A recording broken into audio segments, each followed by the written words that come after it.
नमस्कार, आप देख रहे हैं मुसर्रत टाइम्स लाइव। तमिलनाडु में विपक्ष पर जमकर बरसे पीएम मोदी, कहा इंडिया गठबंधन ने मानी हार। इस पर हमारे संवाददाता दिलीप यादव की रिपोर्ट।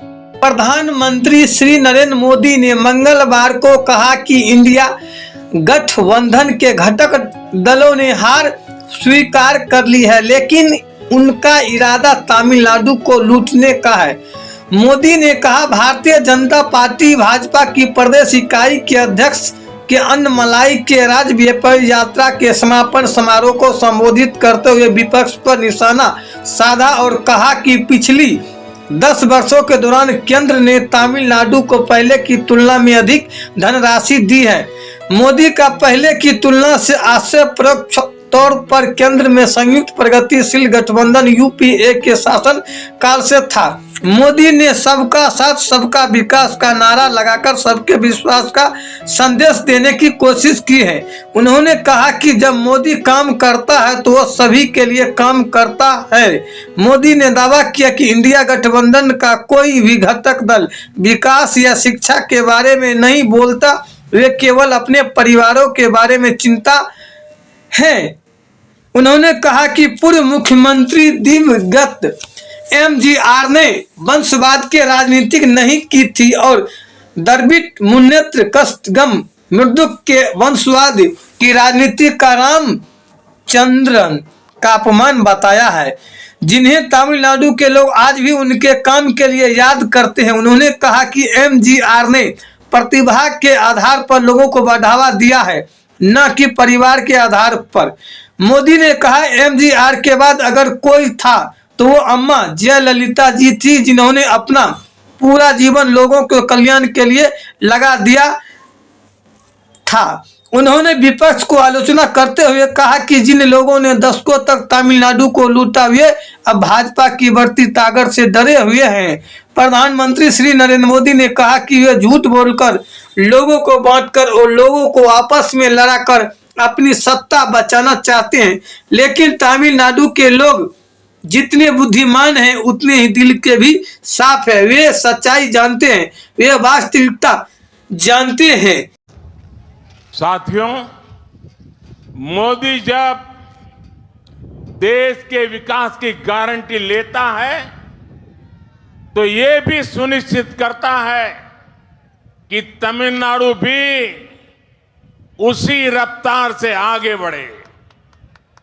तमिलनाडु के लोगों ने हमेशा देश को सबसे ऊपर रखा है, इसलिए आज अगर देश में 2 डिफेंस कॉरिडोर बनते हैं तो उनमें से एक तमिलनाडु में बनाया जाता है। आज देश जब टेक्सटाइल की फील्ड में संभावनाओं के लिए काम करता है तो तमिलनाडु को उसका भरपूर फायदा मिलता है। साथियों, विपक्ष में बैठे हुए इंडिया अलायंस के लोग और जो आज इंडिया अलायंस के साथियों ने तमिलनाडु को जकड़ा हुआ है, वो कभी तमिलनाडु का विकास नहीं होने देंगे। आप पहले का समय याद करिए, जो कांग्रेस डिफेंस के सौदों में हजारों करोड़ रुपए की दलाली खाती थी, वो कांग्रेस क्या तमिलनाडु में डिफेंस कॉरिडोर बनने देती?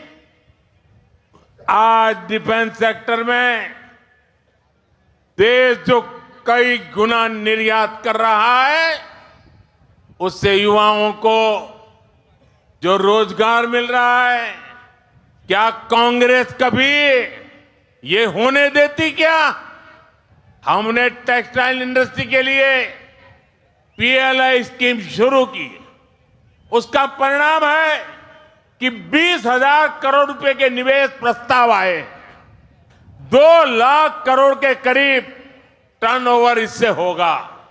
इसके अलावा यहां विरुद्धनगर में एक पीएम मित्र टेक्सटाइल पार्क भी बनाया जा रहा है।